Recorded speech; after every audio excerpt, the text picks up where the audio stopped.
हाँ जी, अस्सलाम वालेकुम चाचा दियों की हाल है। Welcome back another vlog. आला रतो जनाब उठ बैठे हैं, 5:30 का टाइम हो गया तो बार्डर रह गया 300 किलोमीटर। 12 बजे के पेपर बनवाए ने तो जनाब तैयार श्यार होके तो अल्लाह रसूल का नाम लैके जनाब चढ़ गए हैं रोड। उस तो बाद 100 किलोमीटर तो बाद 216 मत्ता आ जाता ही तो जनाब कपड़े लैने देने आन नाले चौधरी रियासत साहब तो परवेज साहब आए ने।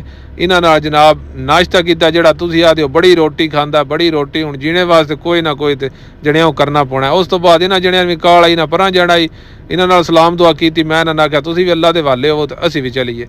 गड्डी च आके सलम मारिया, गड्डी नाल जनाब तेल शेल तो बड़ा परफ्यूम शरफ्यूम ला के गग्गा शग्गा फेर के एक बारी बाबू बन के जनाब सीधा जनाब 5 वाले मत्ते ते दफ्तर चो आके फाइल लईए जनाब। गर्मी आदि है मैं अजो अजियाँ एंड किते गर्मी ने सीधे जनाब बार्डर च वड़े हैं तो फाइल जमा करा के अंदर कमरे च इंतजार किया तो जल्दी जनाब साडा गेट पास भी आ गया, स्टैंप लवाइए नाल ही जनाब साडा बयान भी आ गया तो 1 घंटे के अंदर अंदर बार्डर सऊदीया का क्लीयर कर छड़िया। दुबई आया, दुबई भी बिल्कुल वेल आई।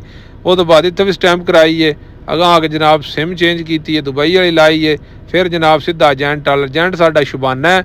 इस भी जनाब घंटे पेपर बना छड़े ने। हुण तकरीबन 5 साढ़े 5 का टाइम हो गया तो दोवें बार्डर तकरीबन क्लीयर हो गए ने, बाहर निकल आया तो दुबई वाले तुहानूं वैलकम आख छड़दे ने।